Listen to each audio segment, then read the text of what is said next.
Alors loin l'idée de vous faire le chauvinisme, un Kratzeli, du Suisse fier que certaines personnalités, que certains intellectuels ou artistes sont venus en Suisse s'inspirer. Je dirais même l'inverse, pour faire plaisir à la France que j'aime. Énormément de Suisses ont dû aller à Paris, on dit bien, et même chez vous, monter à Paris, pour pouvoir exister. Et là, j'ouvre un nouveau tunnel. Une des personnalités qui m'a le plus marqué, voilà, si vous voyez ça, 86.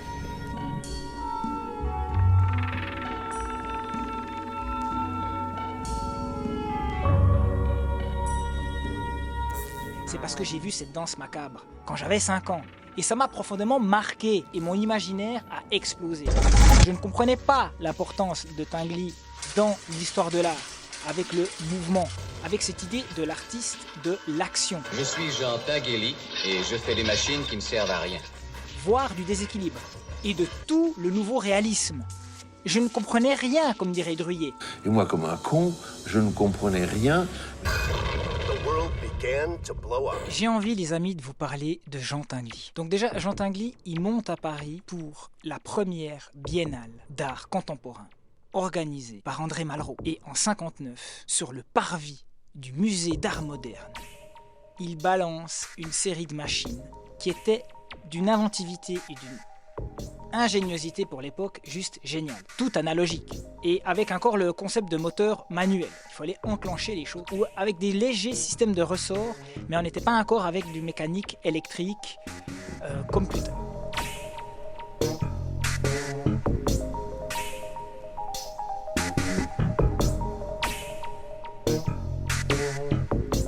L'esthétique de Kandinsky l'a marqué et il s'est dit: je vais mettre en mouvement l'abstractionnisme lyrique et faire quelque chose de nouveau, rajouter du mouvement.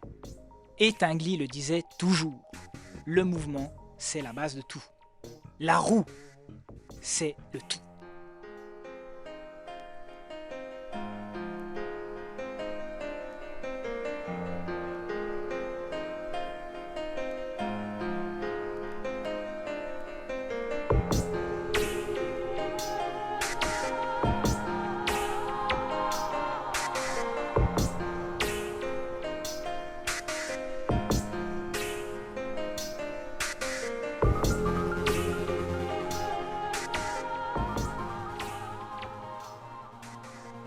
Tinguely, on le connaît plus pour une autre citation qui dit que ce sont bien sûr des machineries absurdes à l'inutilité esthétique.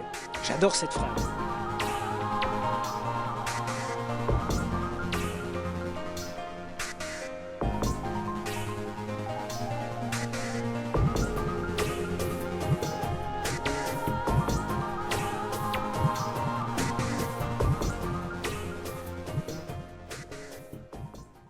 Et bien sûr, toute la série des mathématiques, où le mec critique la dérive de l'art abstrait, il voit à l'arrivée du marché débile, de l'abstraction, et il en fait des machines à produire des dessins abstraits.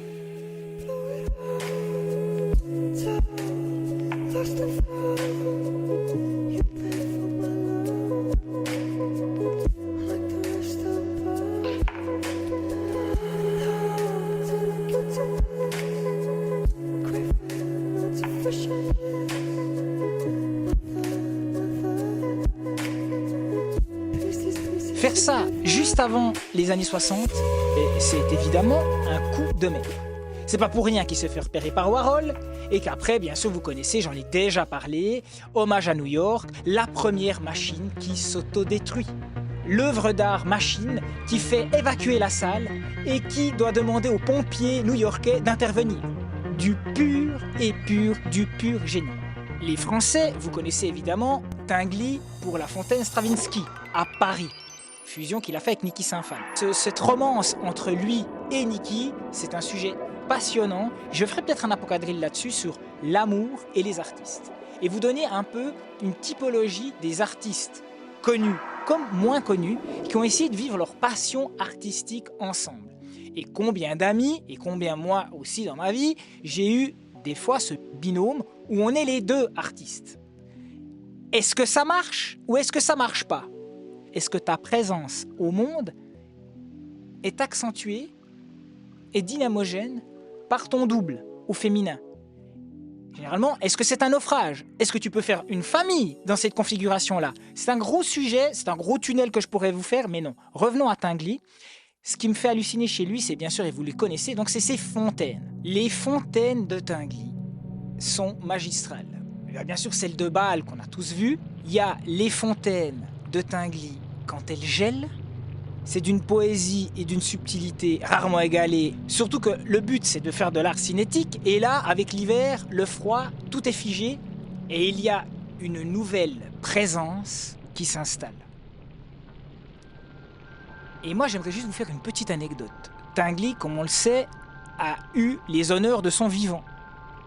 Les Japonais, les Chinois, les Américains, tout le monde voulait ces fontaines. Et ce qui s'est passé, à l'époque, il n'y avait pas de mail, donc on s'écrivait entre agents, les institutions de musées écrivaient à Tinguely des belles lettres à la main, signées « Voulons une fontaine, voulons une fontaine ». Les Japonais ont fait le voyage pour aller à l'atelier de Tinguely. Ils lui ont proposé, il y avait 2 mallettes avec chacun 1 million dedans.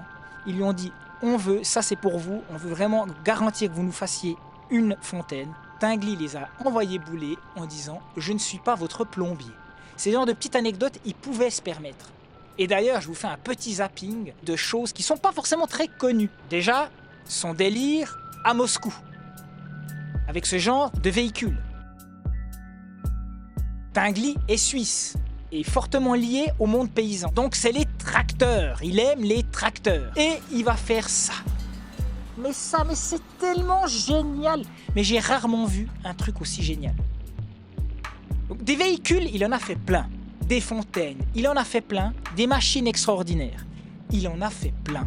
C'est un artiste pour moi complet qui fait le lien entre la Suisse, la reconnaissance qu'il a avec la France, les États-Unis, et après c'est international forcément avec les États-Unis. Et voilà ce qui répond sur la quiétude de la Suisse. Pourquoi tu veux pas retourner en Suisse? Et cette question me le demande moi à l'inverse. Pourquoi tu quittes pas la Suisse? Sa réponse me fait sourire. Vous êtes suisse? Oui. Pourquoi ne restez-vous pas en Suisse? Vous n'aimez pas alors? Si, beaucoup. Alors? Mais je préfère l'éviter.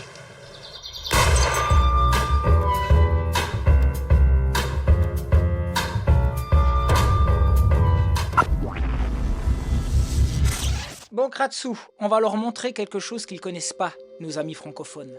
Un truc bien de chez moi, Neuchâtel. Ça, c'était en 2004. Les épouvantails de Martial Leiter. Leiter, c'est un artiste, dessinateur de presse, graveur, d'une époque oubliée, d'une époque perdue, où il y avait déjà un des dessinateurs de presse et qui faisait un travail de gravure. Un peu comme une espèce de réminiscence du 19e, avec des graveurs pour les vieilles gazettes humoristiques. Leiter, je le connais, c'est quelqu'un d'extrêmement sympathique et de sensible. Ses encres et fusains sont juste exceptionnels. Je suis fan de son travail.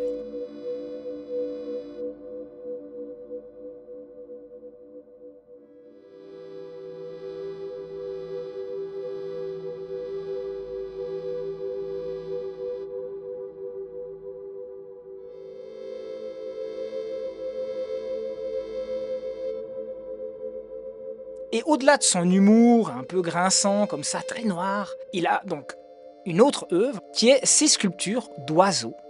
Et ces oiseaux, ces corbeaux, ces fantômes, enfin, vous interprétez ça comme vous voulez. Il les a fait, elles ont duré pendant 1 an, pendant les fêtes de la Terre, à Cernier, au-dessus de chez moi. Et pourquoi je vous parle de ça? Eh bien, Mylène Farmer, quand elle a vu ça, elle a trouvé tellement hallucinant qu'elle a repris le concept. Elle n'a pas tourné son clip directement dans la région parce qu'il y avait des chalets et des fermes dans les alentours. Elle est partie, je ne sais pas si c'est en Roumanie ou en Bulgarie, enfin bref. Elle a pris le concept, Leiter lui a refait des oiseaux, et voilà. C'est juste pour vous dire que de temps en temps, c'est drôle aussi de voir ce clin d'œil. Et la Suisse peut, avec certains projets bien bizarres, faire quelque chose qui a un certain panache. Alors moi, je vous avoue que je ne suis pas un immense fan de Mylène Farmer, mais c'est juste pour vous dire qu'il y a des fois des espèces de synchronicités qui me plaisent, parce que voilà. Et c'est aussi peut-être pour ça que vous êtes sur cette chaîne, c'est pour découvrir des trucs que vous n'avez jamais vus. Leiter, les amis, c'est extraordinaire. Il est encore vivant. C'est un gars vraiment... J'en reparlerai peut-être une fois. Voilà. En parlant de choses que personne connaît. En tout cas, mes amis français ne connaissent pas. Pas de Belges non plus. pourtant ils sont connus à l'international, ce sont les Moumonchans. Ça fait 50 ans qu'ils tournent. Il y en a un qui est mort malheureusement, c'était un duo. Ils se sont fait connaître à la télévision, dans des festivals de marionnettes, même chez les Américains avec Puppet Show et tout ce que vous voulez. C'est magique. Et je vous dis les amis de la mysticosphère, les Moumonchans, si vous avez l'occasion de les voir, allez-y. C'est vraiment l'esthétique suisse-allemande. Et on sent une espèce de Bauhaus, on sent une certaine ligne comme ça, si le Corbusier avait pris du LSD, tout en étant un peu dada, l'esprit dada. C'est, voilà, on est entre Zurich et Bâle, il y a un très fort côté aussi Morgenstreich, le carnaval de Bâle, je rappelle qu'était le carnaval de Bâle pour Tinguely, le plus beau de tous les carnavals du monde, et voilà.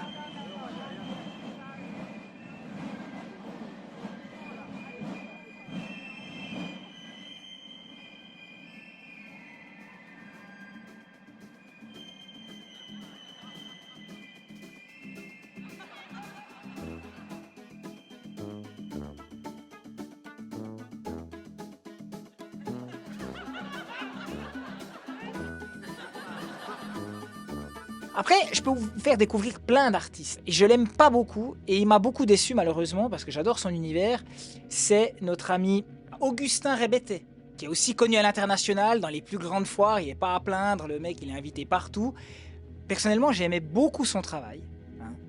D'ailleurs, j'avais vu sa rétrospective au musée Tinguely, pour vous dire comme c'était assez hallucinant. Et en plus, à Neuchâtel, il s'est fait sa propre baraque. C'est d'ailleurs assez décevant. Après Chaumont, personne ne peut vraiment prétendre de faire une maison totale. Parce que lui, il y avait un village préludien, quoi. Enfin, le village préludien, à côté, sa maison totale, à 20 balles l'entrée et 5 balles pour les enfants en bas âge, alors qu'il n'y a rien qui est prévu pour eux. Mais c'est même pas ça, j'ai pas envie d'être taquin. À la base, j'aime beaucoup vraiment son travail, très sombre.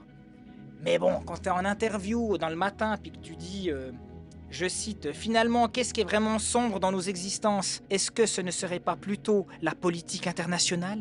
L'égalité homme-femme qu'on n'a toujours pas atteinte? La manière dont on renvoie les migrants à l'aéroport de Zurich? Mon travail peut paraître sombre, mais comme peut-être un bon disque de rock. » Ok. Même un boomer n'aurait pas dit un truc pareil.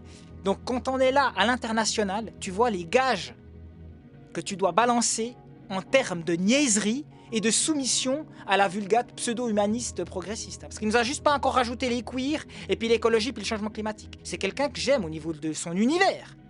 Ces espèces de oiseaux morts comme ça, c'est sombre, c'est lugubre. Qu'est-ce que tu vas balancer un truc où t'en y es, dans ton œuvre, quand même assez intéressante. Ben voilà, en parlant d'œuvres intéressantes, je l'ai échangé avec mon ami Antoine, ingénieur, mais qui a une très très bonne connaissance de l'histoire de l'art, et qui m'a dit « Mais si tu regardes ça, Mandrill, tout ça, et on peut même rajouter à ça tous les stéréotypes que j'adore, des masques du Lutschenthal, les masques suisses, ou les Scherenschnitt, hein, tous ces découpages de débiles et tout, si vous regardez, si vous mettez tout ça ensemble, et j'avais jamais tilté, il y a une thématique commune, il y a un pattern, il y a ce qu'on appelle, vous savez, j'aime bien l'employer, il y a un trope esthétique. Et ça, je ne l'avais jamais vu. Parce que je suis dedans, c'est le paradoxe même de l'anthropologue. C'est-à-dire que ses propres contraintes, ses propres frictions sociales dans son propre système, il ne le voit pas. Parce que c'est un anthropologue qui est un occidental. C'est la problématique de la caméra qui ne se filme pas elle-même, ou de l'œil obstacle, de l'organe obstacle, que Yankelevitch a très très bien résumé. On ne peut pas s'observer soi-même. Ben moi, j'avais pas vu ça. Donc, je vous ai fait un petit tunnel sur le monde artistique suisse et le lien entre la France, l'Occident et l'international qui m'intéressait. Puis, en faisant cette émission, je me suis rendu compte d'un truc. Voilà.